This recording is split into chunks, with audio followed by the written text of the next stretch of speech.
What's happening, my beautiful people? My name is LaBelle, and today, my friends, we're discussing the ultimate team of the season, ranking everyone top to bottom in order. This is what you came for, and my first impression when I first saw the team of the season, I said, all right, some of the household names, usual suspects, and then a few other players that stood out for the wrong reasons. Why are these the reissues? Why do we get a second chance? Give us the big names, more of the 97s and the 96s. Can you tell that I got some Italian in me? Who was in EA's ultimate team of the season boardroom meeting? I would have loved to been a fly on the wall to hear what went down, how it went down, and the reasoning. Because we're just asking for consistency. If you want the best players in real life, that might not always translate to the best or most hyped players in FIFA. We know how the game works. Certain statistical allocations are going to give you better success points. And depending what we've already seen or what's came before some of these players, certain upgrades mean a little bit more, or they could mean a lot less. If we've already had a couple pieces of the cake loaded up on the pie, we got the cannolis. Every video I record, apparently I'm hungry. If you want to send pasta my way, I will slide you a P.O. box. Pull up, run it back. The other day, I uploaded a video talking about overrated icons, and I noticed in the comments, many of you want underrated icons. If you're part of that group, you're in that comment section, drop a like on this video. I'll get that out for you ASAP. We're put together the underrated icons, guys that maybe get looked past, that don't get enough credit or due for what they're able to really put together, what they put in motion, the difference they make, whether it's early on, middle of the year, or the final stages of FIFA like we're in right here, right now. And in the comments, I know you're gonna let me know what you think of the list. Perfect. Just let me see your list. Always the same little piece of information. And I do want to add on to that. Where is your best finish this year? Give me the record. Is it a 23-7, 30-0? I want some picture proof. You're gonna run up a 30-0, a 14-14, whatever it might be. Throw in your records in the comments. Spam that thing up. Best record that you've had in FIFA 20 Weekend League Foot Champ. Let's see where you maxed out. Sommer, he should not be on this list, like at all. And let me take that one step further. We're going up the stairs together. How is Alisson not included in the ultimate team of the season? I don't understand. He's the highest rated goalkeeper. Higher rated than both the goalkeepers in this countdown that are in the ultimate team of the season. What have I missed? And yes, goalkeepers are about preference and nobody prefers using Sommer. Immobile. If we're basing this on real life footy, then sure, he deserves a mention. And I might have briefly touched on this early on in the intro, but we have multiple 97 rated overall players that are not an ultimate team of the season that would give you a lot more hype, a lot more interest. Is this only about the rewards or the packs? And just to reiterate, it's not that Immobile doesn't deserve to be here. In fact, I think he probably deserves to be in that elite 97 plus crew, just based on the season that he's having. Most of the time, Immobile, just based on how the game works, he's not meant for FIFA greatness. Hummels, and after multiple weekend leagues, I've used him in drafts. He's better than early on, better than expected. But that doesn't mean that he's competitive. Have you seen the depth for the center back position? And I'm not trying to be critical here. I just want to talk about everything openly and transparent. Block, goalkeeper's preference. He would do well being an alarm system at a bank.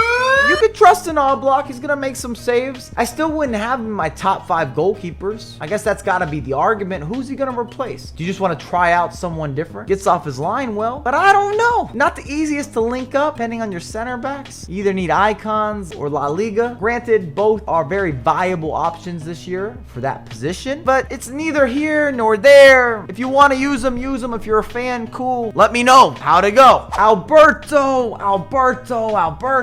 And I've been optimistic, but now that we've had a little more time, Alberto is basically milk just before it's spoiled. Still usable, but it's not that fresh set. You can use it in the cereal, but it's definitely not going to improve the flavor. Let me give you another analogy. Let's say all the 97 overalls are the most attractive people at the bar or in the club or in the friend group. He would be the least attractive of those friends. Henderson, and I need to issue a public apology. I was not that hyped when this foot item got released. I still questioned the 3-star skill moves and the 3-star weak foot. Was that workable? Very similar to Calvin Phillips. The answer is simply yes. It's more than doable. It's more than feasible. It's impressive. A true box to box. We've also seen the likes of Nainggolan, or even guys that don't necessarily have that weak-footed gift with OR or team of the season De Jong, who both of them I support heavily. I know they can wiggle and work a little bit better, but the point is, Henderson is definitely qualified, solidified, certified to be used in a foot champs run. Carvajal, I've transitioned. I'm now a fan. I've been using him the last few weekend leagues, mainly because I needed the chemistry for team of the season Ramos. Strong link, but he is the real deal. You can definitely rely on him. He's a little pit bull there on the wings. The tackles he makes, the timing, the turning. He's aggressive. You actually have those physical attributes. The speed is not fabricated. You got yourself a little Spanish Usain Bolt. Sancho, skills to pay the bills. I know a lot of you big fans, big supporters of Sancho, and this foot item in particular. I do see some mix and match depending who you talk to. Opinions go this way or that way. He's already becoming a young legend. He's an edge of the box specialist.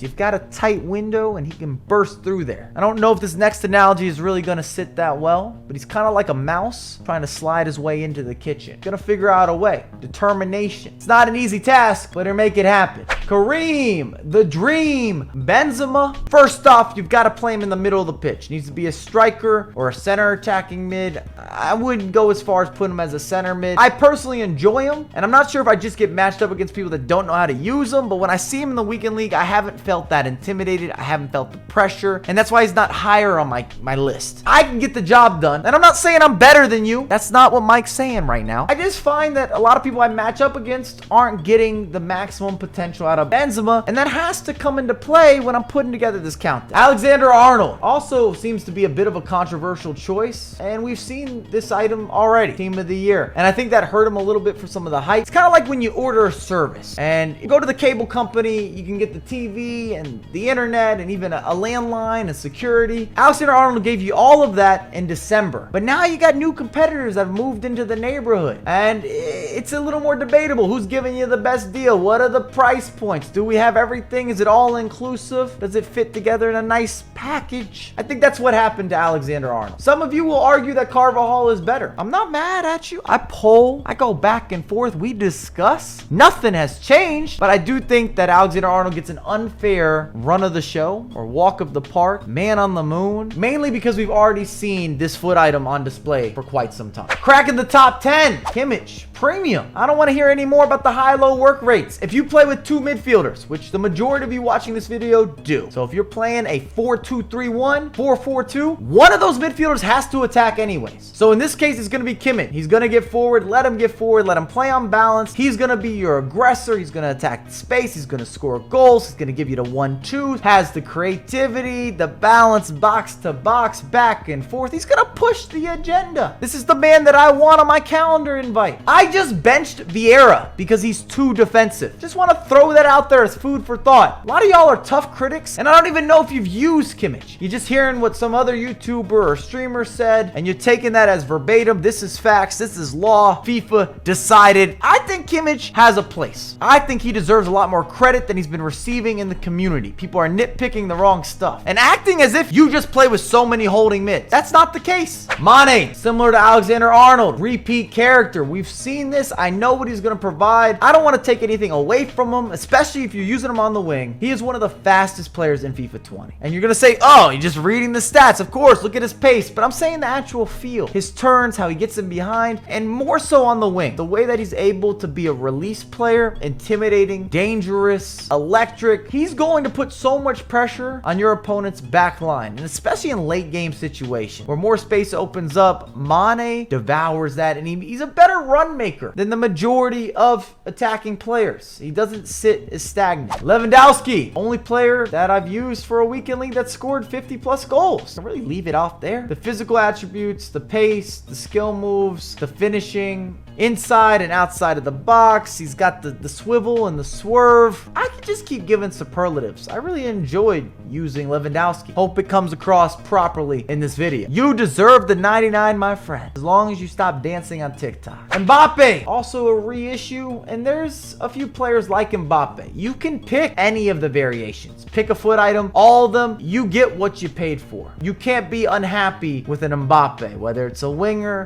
a striker. I still would lean lean towards the foot birthday being the best edition because you then have an iteration that has a 5-star weak foot, but they're all amazing. You play against Mbappe every single week in leagues, not by accident. Virgil van Dijk, similar to Mbappe. He's been groundbreaking. There's not a more consistent or reliable center back throughout FIFA 20, from the beginning to the middle to the end of the game, than Virgil van Dijk. Messi coming in at number 5, and the combination of dexterity and genius on the virtual pitch, he's got it. Captures all of that in abundance. He's seriously a wizard. Enroll him in Hogwarts. We could have Messi Potter. The rebrand has begun. This is the best version of Messi, year in and year out, that we've ever seen. Of being able to kind of capture what makes Messi so special and so gifted in real life. EA has done a wonderful job of anointing Messi almost with the greatness, but it actually translates. Just think back. How many FIFA installments have you played where you didn't use Messi? You said, it's not going to fit the bill. He's not even close to Cristiano Ronaldo. There's so many players that are better suited, or they fit the meta in a manner that makes them more effective or more valuable. That's been a reoccurring theme. Messi has those expert touches and a prowess when you're going forward with attacking intelligence. And once you get used to Messi, he just feels unstoppable. And whether I'm playing against him or with him, both scenarios, and I currently have 99 overall Messi in my starting 11, my opposition, especially as I go through some of the top tier opponents or the elite matchups I get, they know where he's going and they can't stop him. You can't stay in front of him. That parallels what Messi does in real life, that we applaud him on week in and week out, and we review the clips, we watch the YouTube, all the above earn this top 5 placement. KDB, flawless victory, Mortal Kombat, box to box. Is there anyone better? Good size, 6 statistical allocations, all 6, 90 plus. This man causes fatalities. And for FIFA 20, where you need a player that can go forward, that can defend, that has a 5-star weak foot, this is the guy. Neymar, we've seen him in every stage of FIFA 20. Has the coveted 5-star weak foot, 5-star skill moves. Versatile, can play him as a winger, an attacking midfielder, play him up front. He can be more of a false 9. Whatever role in terms of going forward and looking to be creative, looking to have those skill moves, opening up just these small pockets. Neymar is capable, more than qualified. This man is top-notch jewelry. His only downfall, not going to be a physical specimen. He doesn't have the aggression or the strength, but we've seen him used in so many different squads, so many different variations, almost identical to Mbappe this year, where there's not a bad Neymar. If you disagree, put that in the comments. This is the year of Ben Yedder. I don't fear anyone else in this countdown more than this foot item. I don't want to see his 88, his 90, the way that he innovates the drag backs, and he's just broken. And trust, you don't have a fix. It reminds me of a very famous quote from Mike Tyson, where Tyson says, everyone has a plan until you get punched in the face. Everyone has a way to stop Ben Yedder until he hits you with a drag back, a shake and bake, a top corner finish, weak foot, doesn't matter, 5-star, or he works his way through your back line, he bumps into players, or he gets quicker reaction times. He's just got whatever it is in this year's title. I don't think we'll ever see a better version of Ben Yedder in any of the previous FIFAs, any of the future FIFAs. This year is his game, and you don't want to match up against him. The amount of times that I have made the right choice, I have made the correct read, and I can see. I don't have a count. I lost track. I just toss it up to, it's Ben Yedder being Ben Yedder. On a different day, I could have him at number 1. Speaking of number 1, drum roll, please. We have Cristiano Ronaldo. And Ronaldo's been hit or miss with his standard foot item, his gold. But if you got a 99, life is good for you. His team of the season captures the complete illustration. I don't know how many more years we're going to get of this top tier Cristiano in a category all his own, or maybe shared with Messi going forward, both in real life and in FIFA, but I can appreciate him. He deserves this spot, whether he has a man bun or no man bun. 99 Ronaldo, you don't want to have a meet and greet. Your defenders, forget about it. He has this uncanny ability to score clutch goals, to score from nothing. You can lob it into the box repeatedly and somehow Cristiano will lock onto it and score a goal in a game where crossing is not effective. People don't score headers. It will end up somewhere around the vicinity and he'll figure out a way. If there's a way, there's a Cristiano Ronaldo. I've learned that the hard way many times in FIFA 20, and that's why he has to be number 1, but only his 99. If we're making a different countdown, we're talking about gold foot items or even other players players that have been upgraded, and we included some of Ronaldo's upgrades. I don't care. It's really all or nothing with Cristiano in this year's installment. Thanks again for watching. If you enjoyed the content, make sure to drop a thumbs up, free to subscribe, turn on notifications, and I'm looking forward to all the back and forth. Remember, if you want that icon video, make sure to support this video. It tells me bring that out, and I'll get a lot more content coming out for you ASAP.